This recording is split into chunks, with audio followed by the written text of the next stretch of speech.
Hello, everyone, and welcome to episode number 2 of Cracking the Code. Today, we're diving into the world of marketing in real estate, the power of marketing in general, and how virtual assistants can be a game changer for businesses. To help us break it all down, we have a true marketing wizard with us today, Pooya Mohit, former marketing director of Atlantic Sotheby's International, owner of My Friend Marketing, and VOOV Marketing Client Liaison. He helped businesses restructure and grow authentically to achieve their goals. Pooya, it's great to have you here today. How you doing, brother? How's it going, Sergio? It's absolutely wonderful to be here. Thank you so much for having me. I'm excited to dive into the world of marketing. Absolutely, and no one better than you. So let's get right into it if you don't mind. What do you think? Let's do it.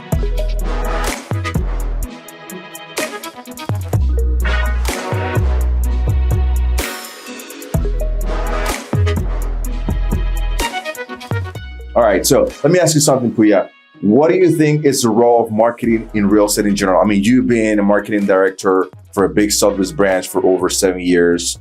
You've been in marketing for real estate companies for over 50 years now.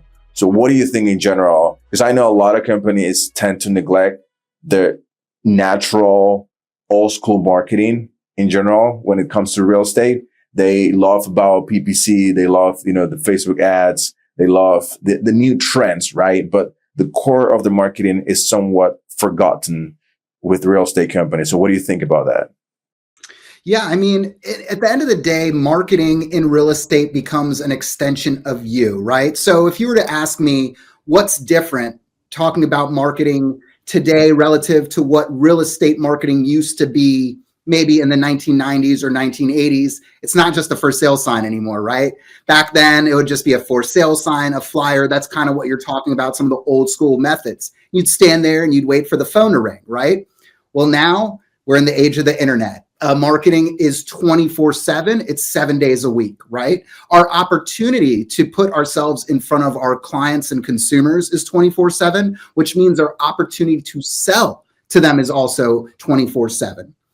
People have also a desire to see us online. They want to see who we are. They want to be able to access us and understand maybe what it is that we offer or understand our identity and what sets us apart from some of those other people. Sometimes culture becomes a very important part. So if you ask me what's really different about real estate, I think access to us, real estate marketing per se, access to us and our information has become 24/7. So that comes with it expectation, right? So there's an expectation for some level of quick response. There's an expectation for some level of presence. How many people say, "Oh, I went and Googled an agent, or I went and Facebook searched an agent, I couldn't find them," and they say that as a negative, right? So it's not necessarily what they're posting initially; it's do they even have a presence. They can also expect other things in terms of like testimonials and things of that nature, see what other people have engaged with you, because in the day of social media, it's so easy to tag, collaborate. So a lot of times they're looking to see, how are you identifying and associating within your community? Are you being tagged in things? Are you holding closings, showing photos? Or what are your buyers and sellers saying about you? So I think isn't that considered old school methods? Like, being part of the community. So is that part of what's relevant from old school practices versus what's happening right now? So if we're talking about what matters from the old school, you never get rid of the old school. So we always want to do the traditional sign, flyer, networking, community building, right? Open houses can be a sense of community building, right? Because what we're doing is we're also maybe saying we have a strategy. This is, again, it goes into traditional marketing, going 5 up, 5 down. The day that I'm setting up my open house, I go 5 doors up, introduce myself to those owners or property residents, say, "Hey, my name is Agent Pooya Mohit. I'm here to hold an open house on 123 Main Street. It's going to be today at noon, but I just wanted to let you know I'm here. Let me know if you have any issues where someone parks near you or anything comes up. I'm always here to help. By the way, here's my card. You can stop by and check it out too. We'll have some light refreshments, and I'm sure you'd like to see what the Smiths have going on in their home." You do that, that is in and of itself one form of marketing, right? So traditional stays. But what's been added now is that 24/7 exposure, the expectation of some form of instant response. Now, is that instant response right away? From 9 to 5, yes, the expectation, and even maybe to 7 o'clock in some instances, it's expected. But then afterwards, it becomes early next day, right? And in our world, we know that any delay in that communication could be that person going to a different agent or finding another resource that helps them get to the same endpoint. So that immediacy becomes part of our game plan to follow up. And then finally, you get into the advanced strategies, right? We're talking paid advertising. We're talking about complex marketing plans. Posting on social media your day-to-day is one thing, but having a tailored plan that's premeditated and designed to achieve certain goals on certain days and create certain message banks, that becomes advanced marketing. Meta ads, Google ads, YouTube bumper ads, those become advanced marketing. So not saying you can't get there without any one of the three, but you're going to need in 2025 and beyond, I feel like you need a symphony of marketing tactics to be super successful and viable and visible as a real estate agent, broker, or team leader in 2025 and beyond. Absolutely. And then, in your experience, you've dealt with a lot of agents, you've dealt with business owners. What do you think are the most common mistakes that real estate agents, team leaders, and brokers make when it comes to marketing for real estate companies in general? And it's funny. It's so easy. The answer to this, usually, it's under all of our noses, right? Biggest mistake is us doing too much randomly. So I call it that Frankenstein marketing, right? You take bits and pieces of everything that you've seen and you've learned along the way, but you don't have a master plan to execute it all. That's why, going back to what we were saying before, having that comprehensive strategy that applies your sales psychology and your consumer avatar, whomever that may be. If I'm a team leader, maybe I'm looking at buyers and sellers. But if I'm a broker owner, maybe I'm looking at agents as my end destination. So I have to make sure my messaging identifies with the right person. I also have to make sure my tools that I'm using, or the tactics and elements that I'm using in my marketing plan, go together to make a cohesive machine in a Ferrari, not some sort of Frankenstein vehicle. The other thing that comes to the front is, of course, the KISS method. Keep it simple strategically, right? There's other ways people say that statement, but keep it stupid simple, I've heard. Yeah.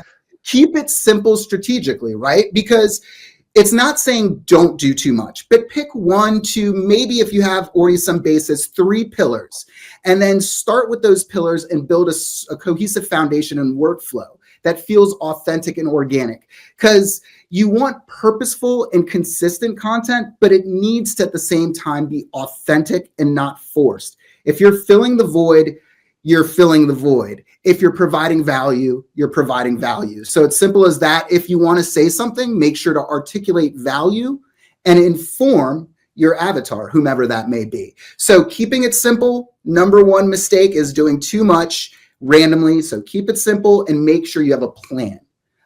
Two biggest things that you could do to correct the biggest mistakes I see.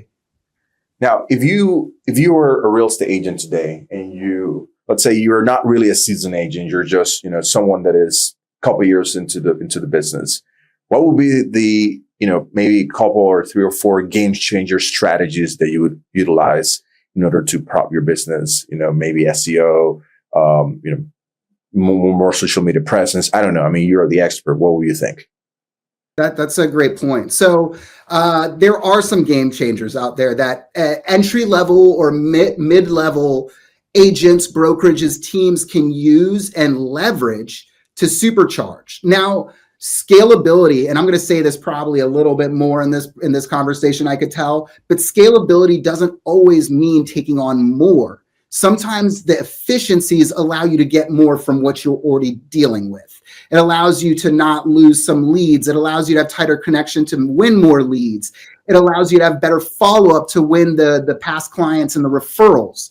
So there's always some level of scalability, but it doesn't necessarily mean in growth of tasks. So let's talk about those tasks. If I have tasks that are $20 tasks, I delegate those tasks away. I might call somebody like yourself, Sergio, and I get a virtual assistant, and I'd say, hey, I want you to handle my posting, my editing, my schedule, and my list building. because I, as the corporate leader, I, as the strategic leader, team leader, and the person that has my pulse on the market, can give you my vision, and I could give you the content plan and psychology. But I need somebody to free my hands to go talk to the people on the street, and I need someone behind the scenes to take on these tasks to keep me relevant behind the scenes. So those $20 tasks, get them off your plate and hand them away so you could free up your time for your expertise. That's number one. Number two, we're in 2025 and beyond. So video first always, hands down, no questions asked, video first. It doesn't matter what it is. Notice the sign behind you, it says Cracking the Code podcast, but what does it always have? A video, right? So every audio component, every photographic component should have a master video that it comes from, some sort of source material that you could lead back to as your full form. So a lot of people use that trickle down strategy, right? You'll have your full form of content, maybe on YouTube and Facebook as pillars. Then you'll reshare that content in fractured form on Instagram and TikTok as little reels that will then feed back to those full forms. Maybe you'll create a blog on your website that will talk about that video, the elements of that video, and then say, go watch the full video here. Again, back to your YouTube. LinkedIn, you might write a little business analysis piece that again talks about some of those elements in multiple videos you've done. And then you link those videos as supporting evidence to your case study that you're doing. So these are ways that you would kind of diversify your video content, but it starts with creating that video first. So make sure you have videos, and it doesn't matter how rudimentary they are, whether you're just doing a little quick, I just met with this buyer and I had a conversation that left an impression on me that there's some really important information I share. I didn't feel like putting together a polished video for this one. It's important for you to know now. There's value to that. And then there's value to those legacy evergreen videos that you're going to have on your website that maybe explain the fundamentals of a buying process, selling process, or a listing selling presentation that doesn't change that often. So you could invest into that presentation, but then you also can have those filler products that are value driven that you're going to do on a more low budget, handheld, and raw video presentation. So number two, video. If I had to pick a number three, I would say own your database, right? Leverage that database and utilize it and leverage it in every way possible. There's so many ways to diversify, fracture, and tag a database.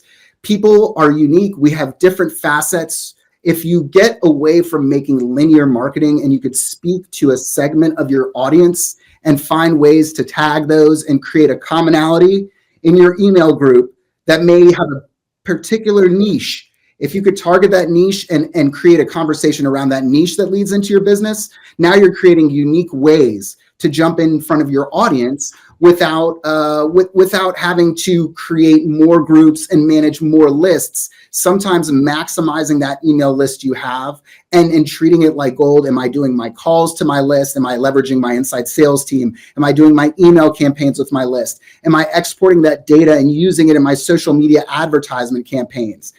And what ways am I advertising to these people in the list? What are the tags that designate their niche, their category, or where they are in my funnel or my consumer avatar or cycle? So mastering your list, owning your list, leveraging your list, that database becomes your gold. Because at the end of the day, what do you have as a business owner now? And somebody who's maybe stepping out of the real estate business or articulating value, that list of clients, that database becomes your value that could be passed on to another person that would then be able to carry on that legacy of that real estate brand.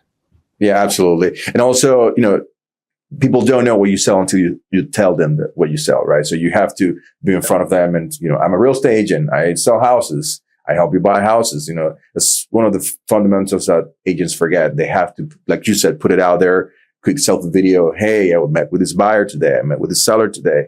And the words get spread out. People start, Pooya sells houses. Pooya Nobody hires secret agents, right? Nobody hires a secret agent. We only know one secret agent. That's James Bond. Everybody else, still a secret. Still a secret. Right. So we really want to make sure we're non-secret. We are overt. We're standing on the street corner screaming, but now the street corner is digital. And the best way to be you digitally is throw that camera, click record, and what it captures is authentically you. Absolutely. So, with this frenzy about AI integrations and whatnot, ChatGPT, Grok, and all these other tools that are coming out right now, I personally use some of them. I use ChatGPT every day, not for writing emails. I use it more for, questioning some stuff and how I can structure it. People tend to do it in a very rudimentary way. They just, put in ChatGPT, I want this, and they don't give it any instructions, right? I'm more like, I put it in a structured way. I ask questions back and forth with ChatGPT, and it helps me a lot. So for AI, what do you use regularly? What do you recommend? Do you use any AI at all or not yet? So I think you hit the nail right on the head there with how your assessment was. The thing is, nowadays people are so weird about it, right? It's like almost like it's taboo. It's now you're getting the people that almost don't want to admit, oh no, I don't use AI. I don't use AI. It's like, yes, you do. And it's okay, right? It's okay to use AI, but as you mentioned, are you using it properly? And what is the purpose? Just like in marketing, when we have to ask ourselves, what is the purpose of this piece? What is the purpose of the font and color I'm using? What is the purpose of the image choices I chose for this property? What am I trying to invoke? Who am I speaking with? AI, we have to ask ourselves the same questions, and we have to build those same parameters. So first things first, AI is not here to replace us, right? It's here to amplify us. The pros are the people that treat AI like a coworker or a co-pilot are going to get the best results. The ones who treat it like a shortcut are going to get shortcut results and responses, right? Just like you mentioned, it's as strong as your prompt. So what can AI do for me? It could do our descriptions and listings. It could create social media posts. It could create video scripts.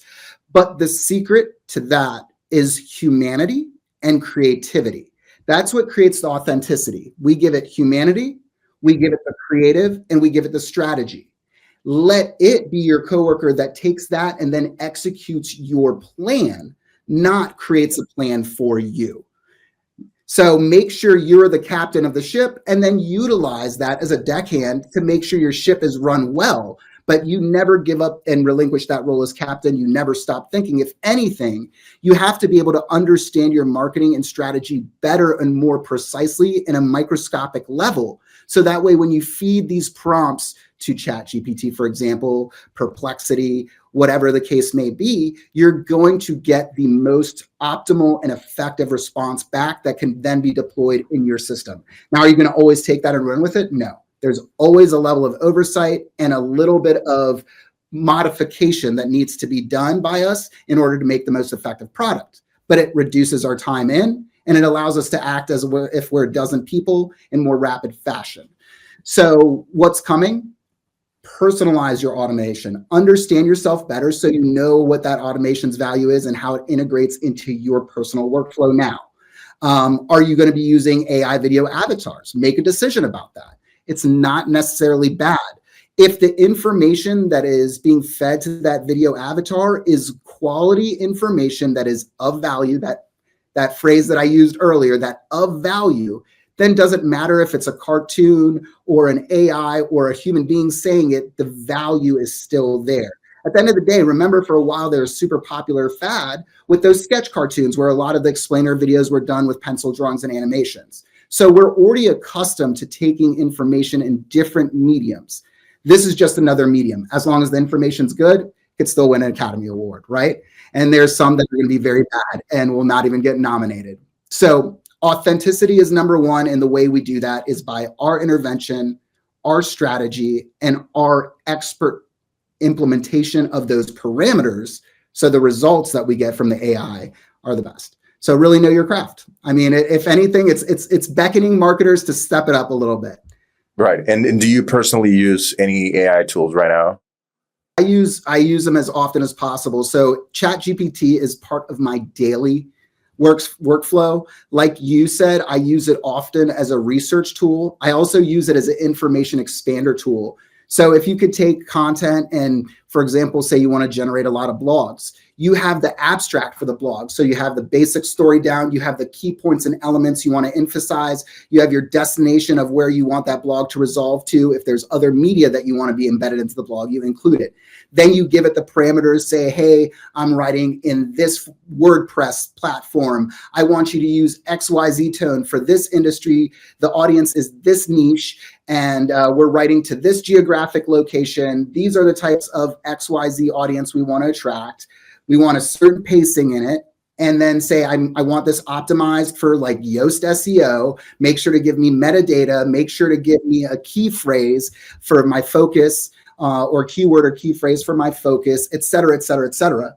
And then boom, you copy and paste that director bank into your notes sheet on your desktop somewhere. If you have an Apple, or if you have a PC, you could have a little notepad on there. Just paste that prompt, and then every time just swap out the general abstract of whatever the specific blog's about. Boom, you have a canned blog. Now you jump in there, do a little tweak, go into Grammarly. What would have normally taken maybe a couple hours or a day now takes less than an hour to do. Yeah, and Jason Patana put a guideline out there for how to properly use ChatGPT. I recommend the public out there to look for it and download it. It's pretty useful. I read it and it helped me tremendously to better utilize that tool. Absolutely. It's coming, so don't resist it. Just understand it, learn, and it's another tool. And humans, what we excelled as a species by mastering tools as we're presented them. So this is just another tool that we can master and continue to evolve using that tool. Awesome. And finally, I run a virtual assistant company, so I feel the need to ask you this. So how you think is the best use to leverage virtual assistants to leverage your business? How you think you would leverage your own business as well using virtual assistants? So I think virtual assistants are there's two groups of thought, right? There's those that have had bad experiences with the old school of the original VA. But now what do you mean by original VA? Because I want the public to understand that, because you and I know original VA, your assumption is somebody in another country working from home with very little regulation, with very little oversight, with very little management and structure, with lower level of technology, trying to support you in off hours and without having a full understanding of your business. So that's the old school, right? Now, can you get it for pennies on the dollar? Maybe that labor was more affordable for a business. So analytically, they look at it and they say, okay, for maybe the negative feedback we get or for the purpose we're getting, this makes sense. But that's the old school. And there's always kind of that like taste in people's mouths when they first hear VA. Now we've come into 2025. We have AI that we're talking about. So clearly times have changed. We're not in the old school anymore. So what's changed with VAs? Well, something similar to what we have at VOOV. We've seen this cropping of very industry specific, educated, high level professionals that have a corporate structure, management oversight, high level technology, redundancy in their technical backups, and a structure for growth and development within that specific industry, which adds value. So now we're comparing two different things, right? So when we're looking at today's VA, and still looking at a cost differential of 1/3 to 50% of domestic labor on high level positions, it seems to me that it's almost without question that we need to employ VAs in our business to effectively scale and grow methodically without having that potential for having these little areas of vulnerability straight away. At the end of the day, if I'm building a house, the foundation needs to be strong. So I have to understand that my core players are all reliable, capable, and effective at what they do and not just gap fillers. I don't want a person that's just filling a space because they can. I need a person that provides value in the space. Are we in the race to run the race? Or are we in the race to win the race? So if I want to win the race, I want to make sure I'm articulating value in every cog of that wheel. So like we mentioned, scaling isn't just about scaling in the amount of tasks. It's about scaling and then finding value in that additional time you have. So remember that VA isn't just a task doer, right? They're also a thinker and a force multiplier. So anything that we need in our company, not only can they officially take on that task, but once they internalize that task and take on that responsibility, they can provide guidance and additional creative thought in structuring and growing in that area, if that's the desire of the owner. Right. Right. So how do I leverage VAs effectively is the question. And is that applicable also in the marketing realm? Like, not only leveraging VAs for your business per se, but can you leverage VAs in marketing? Now, for example, 100%. You have yeah, go absolutely. ahead. No, sorry, I didn't mean to cut you off. But the question to ask yourself is like, what tasks? This is the first step. Before you even think about getting the VA, the first step is, what are the tasks that are redundant, consistent, replicable, and require a moderate level of entry, right? Not a low level, but a moderate level of entry. Those tasks that have some sort of relationship in terms of platform or field of expertise should be bulked together. Now you have a job description, right? That's a job description. Step 2 is then saying, how does my company work? What are my expectations? What are my expectations and deadlines? What are my expectations and workflow on tasks X, Y, and Z? What systems do I use? What type of communication do I expect around every system? What kind of notation and chronicling do I expect around every system? That becomes our SOP. So now I have an SOP, I have a job description. I call Sergio and I say, hey, Sergio, I have done great in my marketing department. I'm a natural marketer. I'm able to articulate value all day long, but what's happened is I've crushed it too hard at marketing, and now I have all this business coming in. And I can't continue to be marketer Pooya and real estate agent Pooya. So that's when I say, I'm going to take that job description of the replicable things that require moderate entry. I'm going to find that phenomenal talent with you. And then I'm going to use those strong SOPs to govern said individual. So that way I'm not taking my time to become a handholder. I'm literally splitting off a portion of the tasks I used to do, hand it on to another portion. And then that vacancy of 40%, 30% that I create on myself can be dedicated to what? Being a real estate agent, focusing on the business and my cultivation of my client relationships, cultivation of my networking with other professionals that may benefit our business, or maybe creating ancillaries within my organization and focusing on those ancillaries that will then stabilize my retention of my agents and also grow them more. And this is all done by market. You think it's like, oh, well, I just gave away posting Facebook and Instagram posts. But what if giving away posting Facebook and Instagram posts gives you the bandwidth to open up a title company? What if it gives you the bandwidth to bring in an insurance partner into your organization that could provide instant insurance quotes for flood insurance or other types of insurance, dwelling insurance to your agents as they're presenting offers on the spot as a workflow? So sometimes that 20% of that marketing time that you're giving up could become invaluable on the other side of operations. So in my opinion, I think that is the way to leverage it. Create that list of replicable tasks. What is it? Job description. I need to understand it. What are my expectations and what are my SOPs to govern those expectations? If I have those 3 things in line, I can bring on a VA and I could be extremely successful. The other factors are, of course, put them into your business, right? Make sure they're part of your daily, if weekly, if not daily conversations. I want to make sure they're a part of my company through and through. I want them to wear the banner of the brand just like I do. And I want them to feel empowered and informed so that they're the sharpest tool. At the end of the day, in marketers, we need information. We crave information, even if it's not something we're going to directly mention to our audience. We need to understand our product to sell our product. So the best way to help a marketer be a better marketer is give them as much as information and context as possible. Tell them what matters to you, what matters to a buyer, a seller, and then that will help them find their way to most effective and critical marketing for you and your brand. But it is without saying, you're going to be saving money, you're going to be winning back your time, and you're going to be sourcing major talent that wants to support US-based and North American-based companies. So it's a win-win across the board. Absolutely. And, this has been fulfilling. Picking your brain has been excellent. As a closing, I want you to do a little introduction, if you don't mind, about, My Friend Marketing. I want to do a little endorsement about that. So tell me a little bit what you do in that company and how do you help people, through your company, if you don't mind. So in my experience in marketing, and thank you, Sergio, for giving me this time, but in my experience, one thing I've learned as a marketer is that everything revolves around that psychology.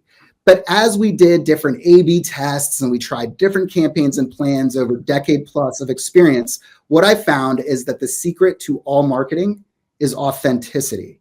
And if we can focus on what it is that we do authentically and boil it down to one or two very unique selling propositions that are very specific and articulate, then we could connect with our audience effectively, build a relationship, and then instead of selling a one-off ad or graphic, we are now building a conversation that's continuing versus doing a one-time, hey, shout out on the street. So with that being said, my friend takes what I've learned at Atlantic Sotheby's and through my experience as a marketer and brings it to other businesses and help them find that authentic connection between themselves and their audience so that they could start that conversation and build a friendship with their audience and become the supporter in the community, not just a one-off ad or service, right? So authenticity sells at the end of the day, and that's really what we're all about. And we've been very successful in helping these businesses connect, and luckily on a financial side, generally double or quadruple in their revenues to show for it. Awesome. Well, there you go. Thank you for your time, Pooya. I highly appreciate it. I'll see you next time. Thank you. Thank you so much, Sergio. It's been a pleasure. And thank you to everyone at VOOV for setting this up. All right. Signing off. Bye-bye.